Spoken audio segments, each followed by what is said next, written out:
que leamos uma, duas ou três vezes, pela quarta vez eu descobri o que eu vou passar hoje aqui aos senhores. E minha alegria não foi maior que depois de ter descoberto, refletido, mas com medo de passar adiante, e aquilo não ser exatamente o que deveria ser, abrimos lá na internet uma palestra do Haroldo Dutra Dias, que é um juiz de direito e já é um expoente da doutrina espírita encarnado, né? Ele estava com as ideias que havíamos descoberto. E isso nos deu segurança de contar a todos que cruzassem o nosso caminho essas maravilhas que estão implícitas dentro do texto de Gamaliel e Paulo de Tarso. Depois de ter lutado pelo seu Deus único e feito todos os desmandos que nós já sabemos, Saulo de Tarso tem uma longa caminhada de sofrimentos terríveis. Depois do sinistro espetáculo de Estevão, que nós relatamos aqui na última vez que estivemos, depois de ver partir para o plano espiritual a amada Abigail, também nós já contamos aqui, enfim, transtornado com essa mudança que obrigava ele a fazer coisas que ele, Saulo de Tarso, soldado, não queria, ele então esbarra na estrada de Damasco com a doce voz do Mestre Jesus. E essa voz foi o último fio que se rebentou da resistência de Saulo de Tarso. E ali então ele se entrega, como já falamos aqui, fazendo a pergunta: Senhor, o que queres que eu faça? E neste momento começa uma trajetória de luz, desperto nesta nova condição, vendo as coisas muito adiante de si. Ele vai para Damasco e lá numa pousada, uma pensão, como seja o que for naquela época, ele recebe a visita de Ananias, porque Jesus manda que Ananias vá lhe restituir a visão física, pois ele havia ficado cego. E ele é trazido até ali pelos seus soldados, os soldados, seus prepostos, né, que viajavam com ele. E ali então Ananias lhe fala de Jesus, mas conversam demoradamente. E Ananias então impõe as mãos e lhe restitui a visão física. E ele percebe que foi providencial aquela perder a visão, justamente porque ele começou a enxergar com os olhos da alma e via tudo muito claramente, via a importância do momento em que estava vivendo e da grande transformação que estava se operando nele. Aí ele então, entusiasmado com todas as informações de Jesus, que realmente era o mestre esperado pelos judeus, ele quer gritar isto aos seus companheiros. Afinal de contas, ele é um doutor da lei. Ele tem acesso livre nas sinagogas. A tribuna das sinagogas sempre foi liberada para ele. Ele podia falar o que quisesse, como quisesse, e era sempre aplaudido em pé. Falava do Deus único, do Torá, da Carta de Moisés, e tinha uma maneira de falar que encantava as pessoas. E aí então foi desta forma que ele se dirige à sinagoga de Damasco, entusiasmado para passar aos seus companheiros as novidades que acabara de receber de Ananias a mando de Jesus, e tudo o que aconteceu com ele. E ele então sobe na tribuna, é recebido com abraços, né? Sadoc, seu amigo de infância, também doutor da lei, mas abaixo na condição hierárquica do poder, recebe ele muito bajulador, com muitos abraços, muito carinho, manda que ele entre, já oferece a tribuna para que Saulo então se coloque a respeito da lei de Moisés. E o que ele faz? Sobe lá e começa a contar a sua viagem a Damasco. E relata o que lhe aconteceu. No que ele começa a demonstrar todo aquele seu amor pelo Cristo, ele começa a ser vaiado.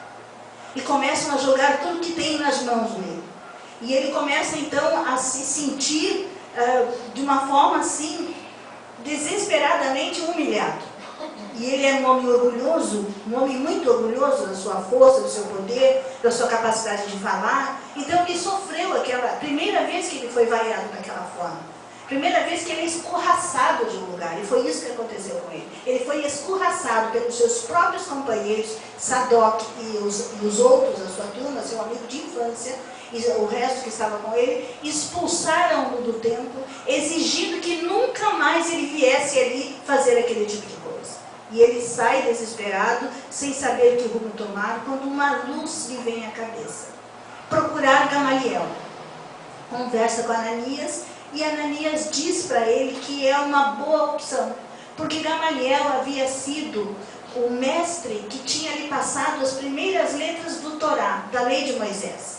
E Gamaliel, já velhinho, havia sido afastado de Jerusalém, do templo, porque ele estava se afeiçoando demais ao apóstolo Pedro na casa do caminho. Ele ia visitar Pedro todos os dias e lá conversavam demoradamente.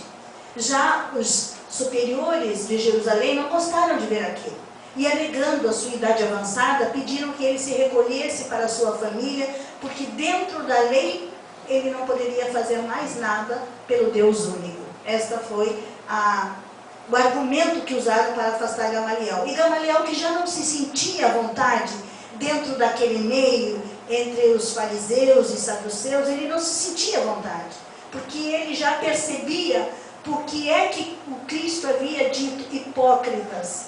Ele sabia o que Jesus estava falando ao dirigir-se aos saduceus e aos fariseus, chamando-os de hipócritas. Então, por isso, ele aceitou a condição e se retirou. E ele foi para Palmira, onde morava sua família. Palmira ficava na entrada do deserto, né? Uma cidadezinha onde as pessoas se abasteciam para atravessar o deserto. E Saulo sabia que o seu mentor estava lá. E ele então, aconselhado também por Ananias, foi até Gamaliel para saber o que faria ele da sua vida. E Gamaliel o recebe de braços abertos, porque sinceramente tem muita saudade daquele discípulo. Se lembra da sua garra, da sua vontade de aprender, da sua inteligência na compreensão dos textos, e percebe nele a possibilidade de refletirem juntos sobre muitas coisas que ele não vem compreendendo. Quando Saulo lhe conta a viagem de Damasco e tudo o que lhe acontecera nesses dias, aí Gamaliel então se põe aos prantos abraçado no amigo. Realmente eles haviam, os dois, descoberto um grande tesouro e precisavam extrair o máximo desse tesouro para as suas vidas. Aí então Gamaliel começa a conversar com ele, explicando que também encontrou Jesus de Nazaré, também percebeu a grandeza e realmente acredita agora que ele é o Messias que todos esperavam.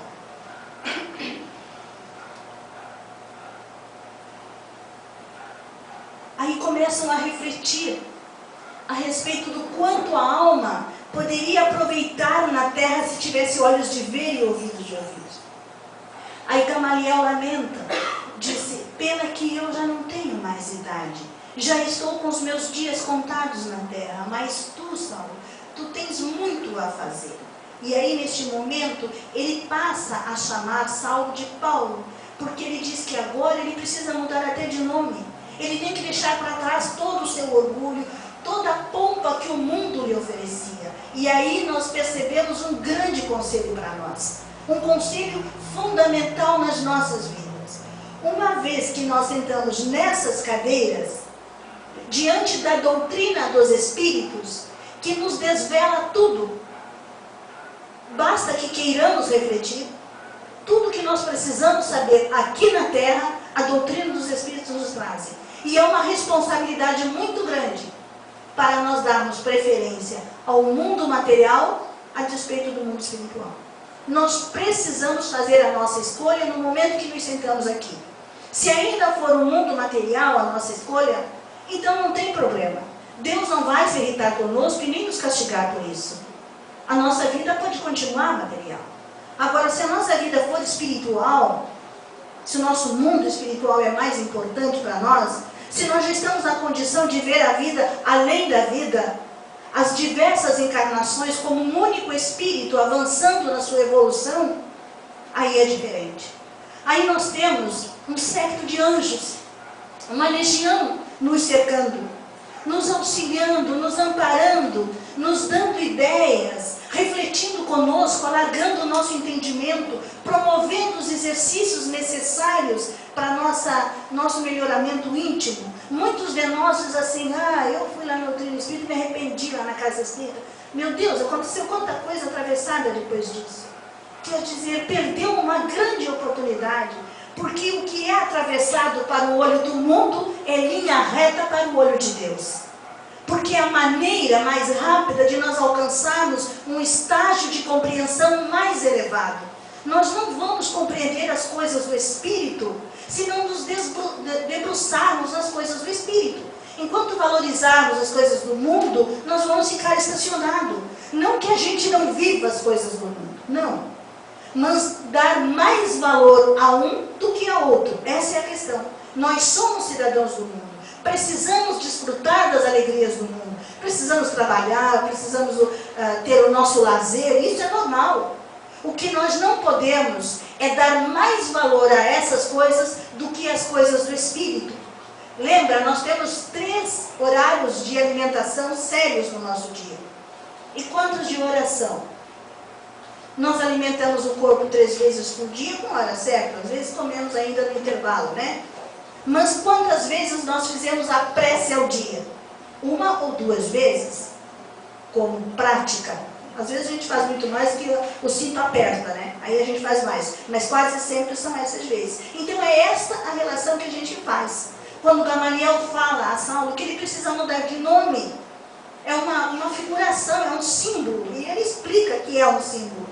Justamente, ele começa a falar que depois que ele teve o contato com Cristo, a lei, o Torá, que conta todas as informações do Velho Testamento, né? Que o Torá é o Velho Testamento, toda aquela história de Moisés, do Egito, tudo para cá, ele diz que são símbolos.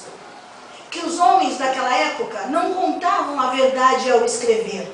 Eles escreviam através de símbolos.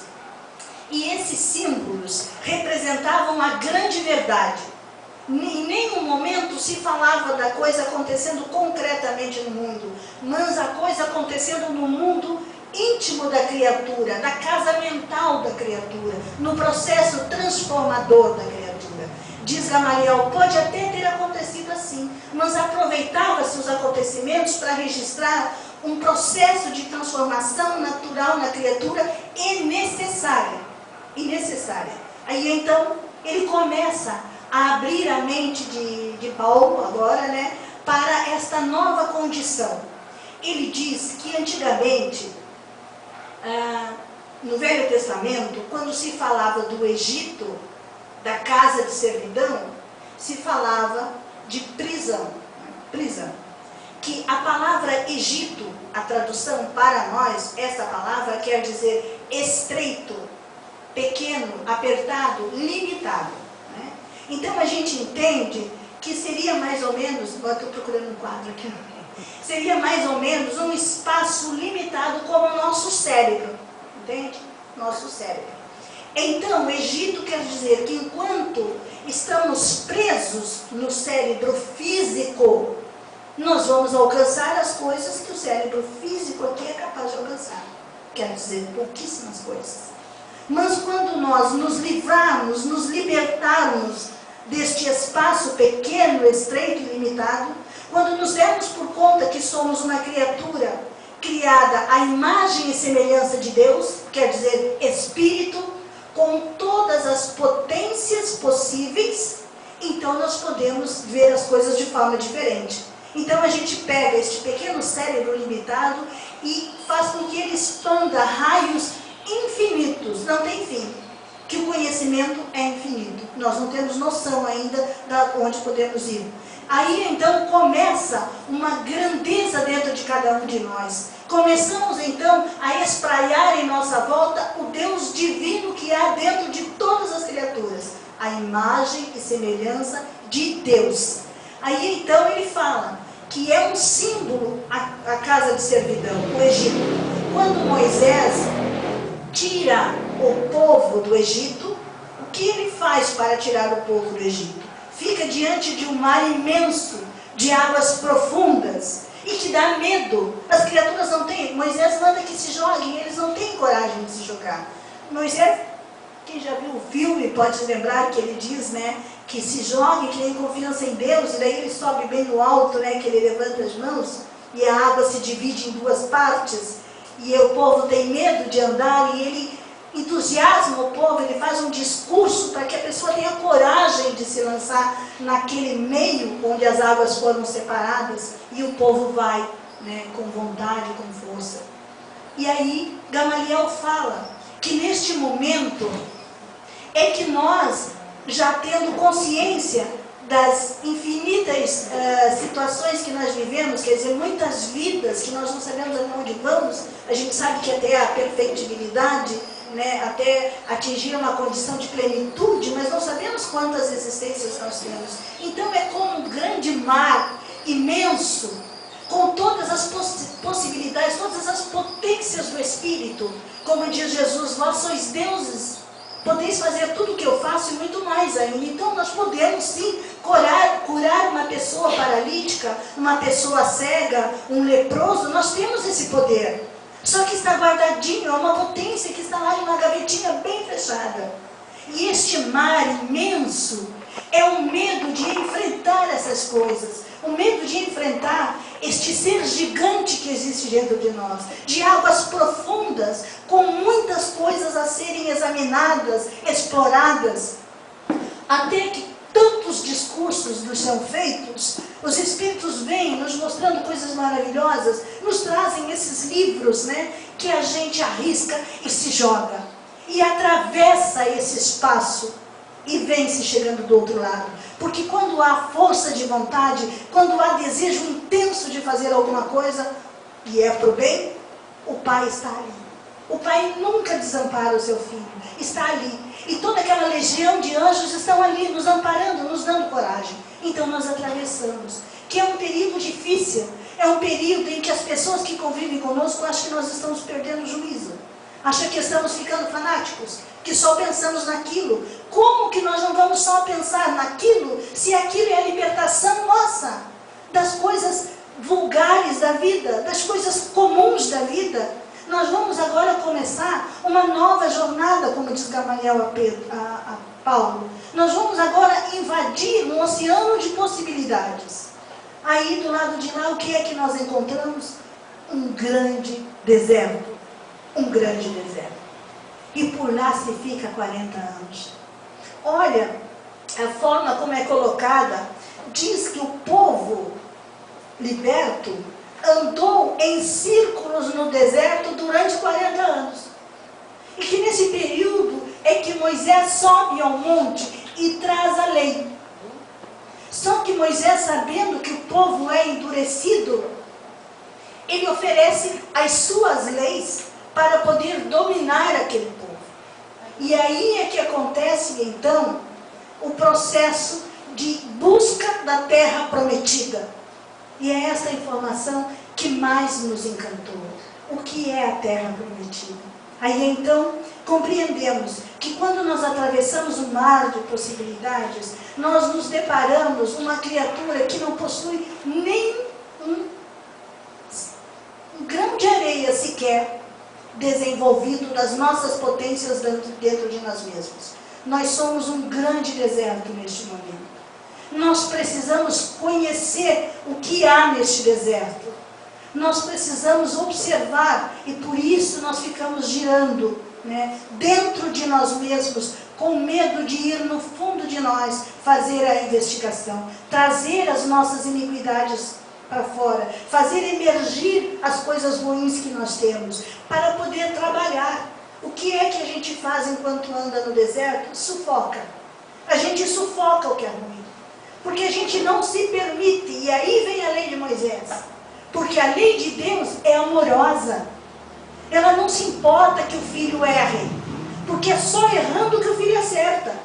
Se ele não tentar, se ele não se esforçar por fazer e errar e recomeçar outra vez, e quantas vezes forem necessárias, ele não consegue ir adiante.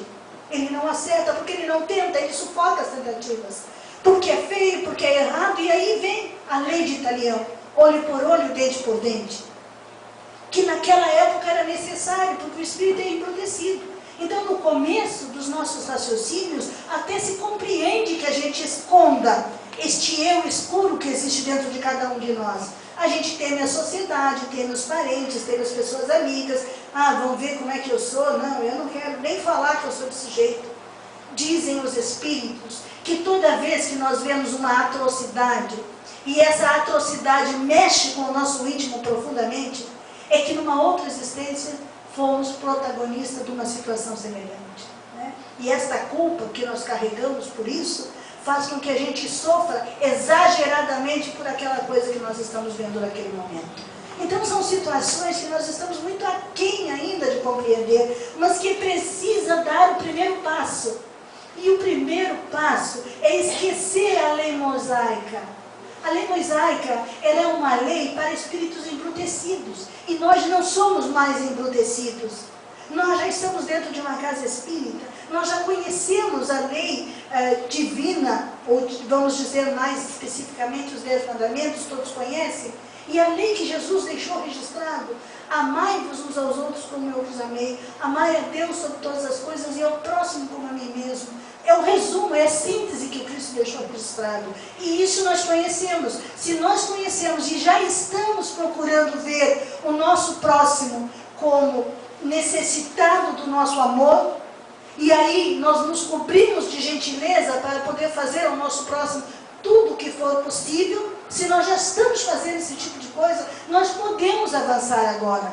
Nós podemos ir para dentro de nós mesmos e descobrir por que é que nos indignamos com isso ou com aquilo. Por que é que ainda temos preconceito? Por que é que fizemos um juízo desta criatura ou daquela criatura por aquilo ou isso que ela está fazendo, se eu posso já ter feito isso no passado? E alguém compreendeu, alguém orou por mim, alguém me levantou do charco, porque em outras existências nós tivemos anjos encarnados que fizeram conosco isso e que agora estão no plano espiritual, lutando para nos manter de pé, para não cairmos novamente no charco.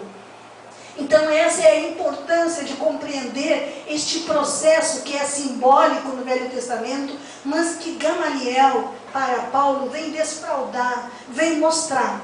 Ele disse que eram 12 tribos que caminhavam no deserto, em círculos, e falavam muito na terra de promissão.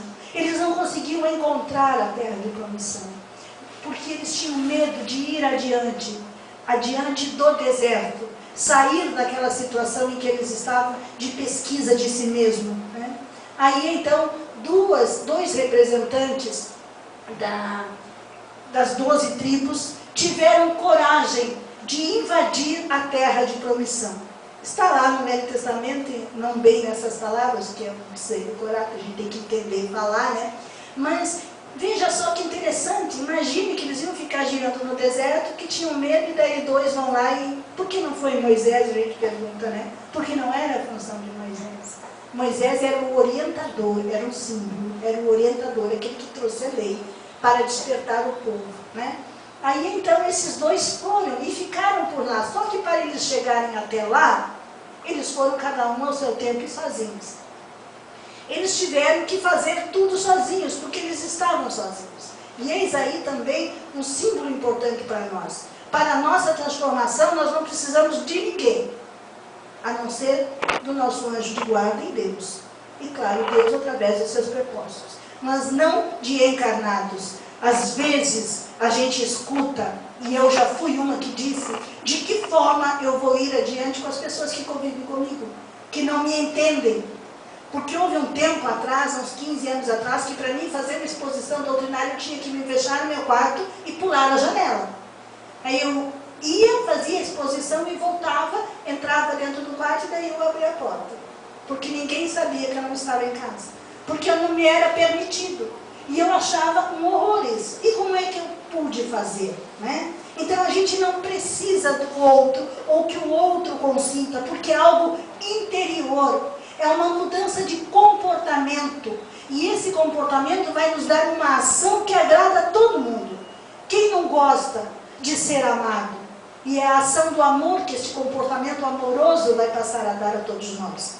Por isso, essas 2 criaturas foram, e diz que cavaram a terra para chegar lá na terra de promissão, cavaram a terra, tiraram os espinhos, né? E que chegaram lá e tiveram que cavar a terra para se alimentar, e foi muito sofrido.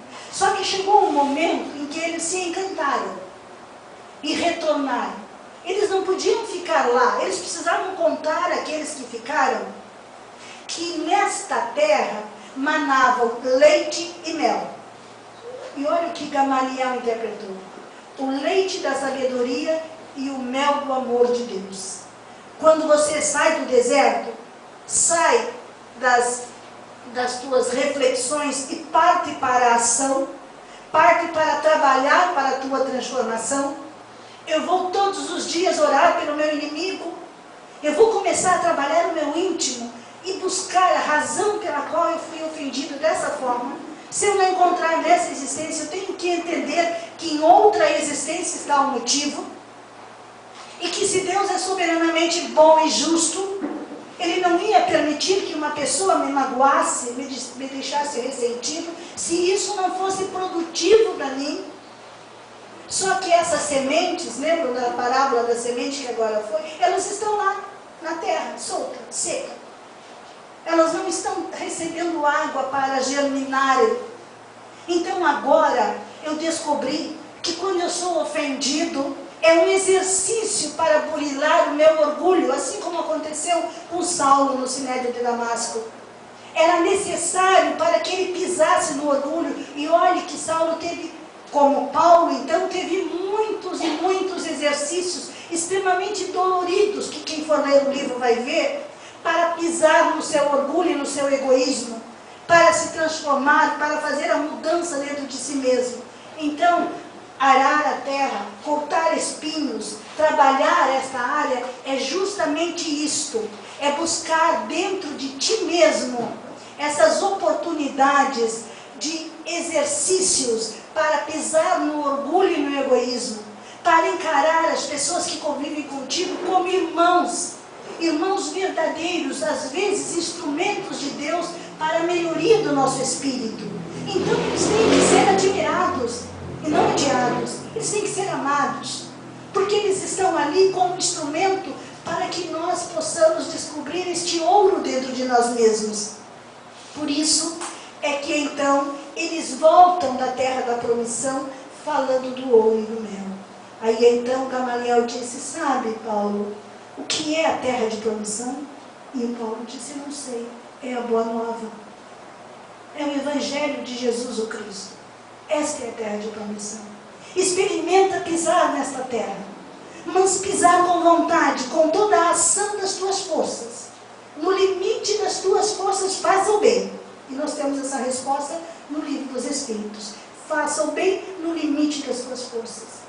E lá ele fala, Gamaliel fala a Paulo: esforça-te, trabalha pelo bem, transforma-te, pisa no orgulho e no egoísmo, e desvenda esta terra da promissão, onde emanam leite da sabedoria e o mel do amor divino. Que quando a gente parte do Evangelho, das palavras do Evangelho para a ação, grandes transformações começam a acontecer. É impressionante que a gente costuma abrir o Evangelho, como foi aberto ali, ler, e acha até bonito. É um texto poético, né? É um texto lindíssimo. Só que daí, quando a gente escolheu essa função, esse trabalho na Casa Espírita, um amigo disse: olha, Rose, eu vou preparar você, você só vai falar do Evangelho. E eu pensei, naquela época, eu tinha lá meus 45 anos, eu pensei assim: puxa vida, um livrinho tão fininho, pro resto da minha vida eu vou falar nele, né? Pensei assim. Eu conhecia ele, já conhecia as parábolas todas, né? Enfim. E ele disse: não, você vai falar daquilo que as pessoas não veem e não leem. Aí a coisa complicou. E eu posso dizer que eu não fiz 10% do que eu devia ter feito ainda. 10% do Evangelho. E as parábolas, conforme eu as leio e as estudo de noite antes de dormir, eu tenho uma concepção. E no outro dia, quando levanto, ela é imensa diante dos meus olhos. Brilham as informações, elas são fantásticas. Com o decorrer dos tempos, eu venho aqui, conforme eu estou vindo agora uma vez por mês, eu vou passar aos senhores parábola por parábola daquilo que já descobri. São coisas maravilhosas. Até na cozinha, a dona de casa pode aplicar as parábolas de Jesus. Ela pode aplicar em qualquer lugar. É um manancial de conhecimento e de poder, a parábola de Jesus, que é capaz de dar a nós um estado de graça aqui na terra mesmo. Por isso que os Espíritos nos dizem que nós podemos aqui na terra mesmo atingir um grau de felicidade relativa. O grau de felicidade da Madre Teresa de Calcutá, do Chico Xavier, de uma irmã Dulce, sem precisar fazer tudo que eles faziam. Porque eles faziam por um amor extremo, num grau adiantadíssimo que estavam.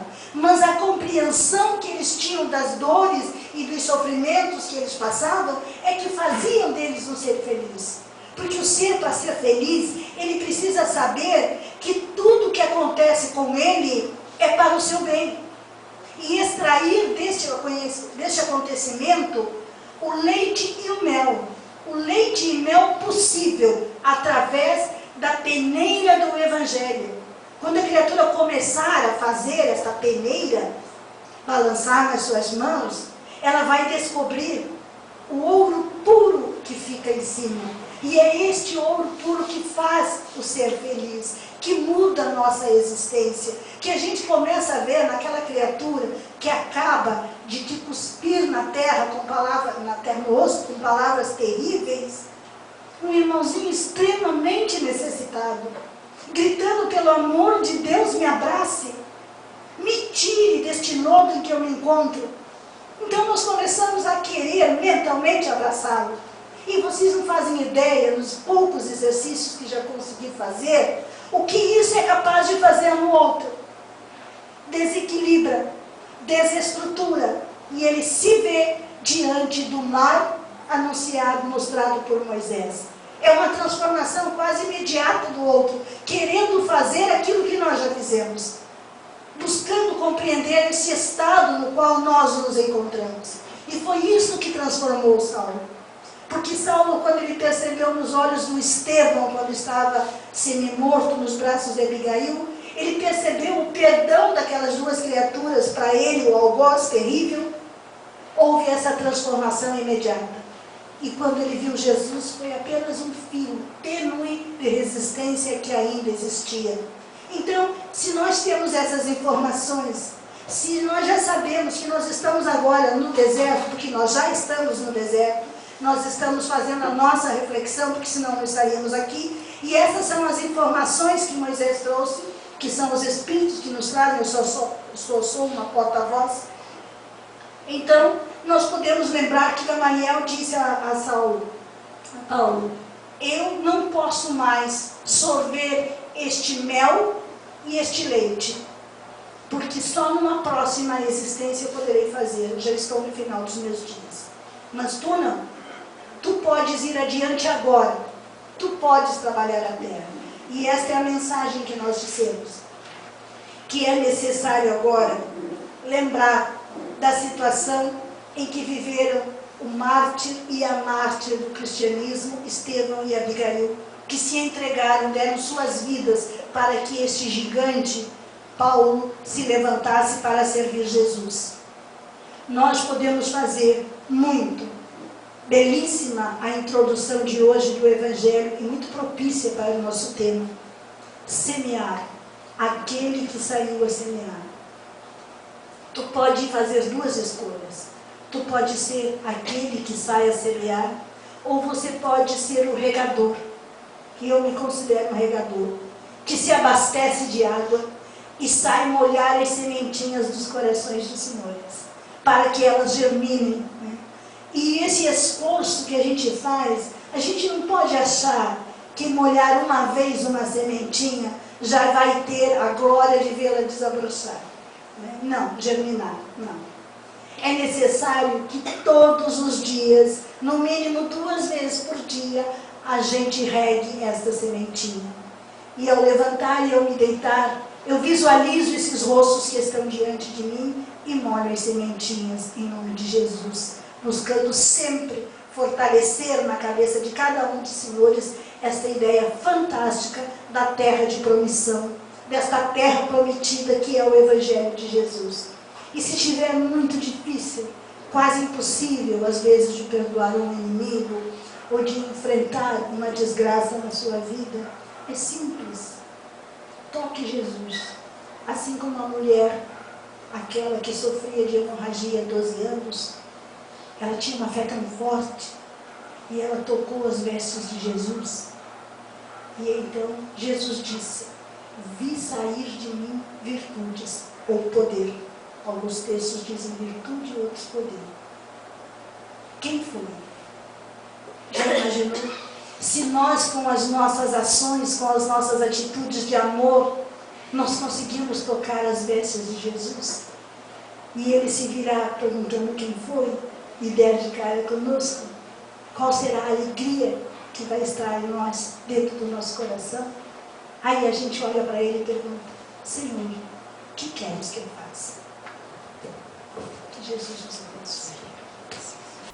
Então, amigos, obrigado por terem assistido esse vídeo. Se vocês gostaram, cliquem no polegar para cima que está aqui embaixo. E também no botão inscreva-se, que está desse lado. Assim, sempre que vocês entrarem no YouTube, receberão notificações de vídeos novos e estarão ajudando a continuarmos divulgando os conhecimentos espíritas na rede. Muito obrigado.